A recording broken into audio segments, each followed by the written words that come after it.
Bonjour tout le monde, je suis le professeur Red et voici l'épisode 1 de comment faire du skate grâce à la physique, goofy ou régular. La première chose à savoir avant de monter sur un skate est quel pied mettre à l'avant de votre skate, aussi appelé le nose. Mais où est le nose? Il nous suffit pour cela de regarder notre skate de plus près. Il y a plusieurs manières de faire. À l'œil nu, le nose paraît plus long que le tail. Le nose correspond à la distance entre une des extrémités et les vis les plus proches.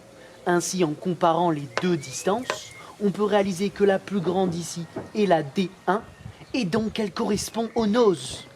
Si vous n'avez pas envie de mesurer ces deux distances ou que vous n'arrivez pas à voir laquelle est la plus grande à l'œil nu, ne vous inquiétez pas, il existe une autre méthode très simple. Le graphique de votre planche. Et oui, mesdames et messieurs, le graphique est souvent fait pour que, si c'est un dessin, le haut du graphique correspond au nose. Si il est écrit quelque chose dessus, la fin de l'écriture correspondra au nose, comme ici. Professeur Red, t'es trop beau. Maintenant qu'on sait où est le nose, on peut s'intéresser à quel pied mettre devant. Transition. Ce cas-ci n'est pas une science exacte. En effet, la neurologie n'a pas encore déterminé la réelle cause de pourquoi certains sont gauchers et certains sont droitiers. Marley? Oui. Il se peut que ça soit dû à l'asymétrie de notre cerveau. Or, je ne peux point vous demander d'étudier l'asymétrie de votre cerveau. Cela serait un peu compliqué. Alors, je compte vous proposer ce que je pense être le mieux pour déterminer si vous êtes goofy ou régulière, c'est-à-dire avoir le pied droit ou le pied gauche devant respectivement. Le ressenti passe premier. Celui-ci vient souvent de vos habitudes et est très important pour que vous soyez le plus à l'aise possible sur votre skateboard.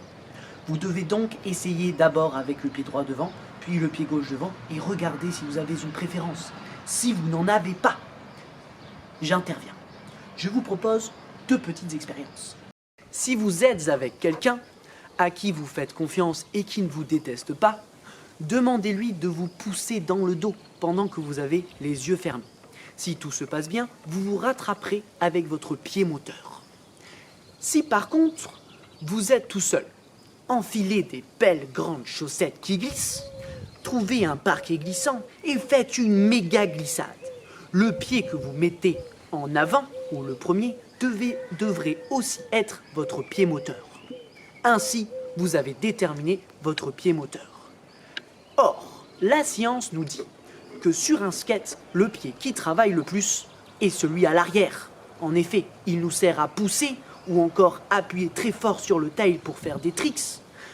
On penserait donc ainsi que la meilleure idée serait de mettre ce pied moteur à l'arrière de votre skate. Serait de mettre ce pied moteur à l'arrière de votre skate. Serait de mettre ce pied moteur à l'arrière de votre skate. Ne vous inquiétez pas si votre ressenti diffère du résultat des 2 expériences. Le ressenti passe toujours premier car ce n'est pas une science exacte. Un gymnaste est entraîné toute sa vie à mettre son pied moteur à l'avant. Il serait absurde de lui demander de le mettre à l'arrière.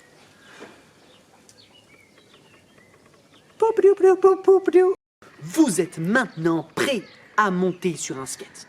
Alors, ne ratez pas le prochain épisode. Je vous expliquerai comment tenir en équilibre sur un skate.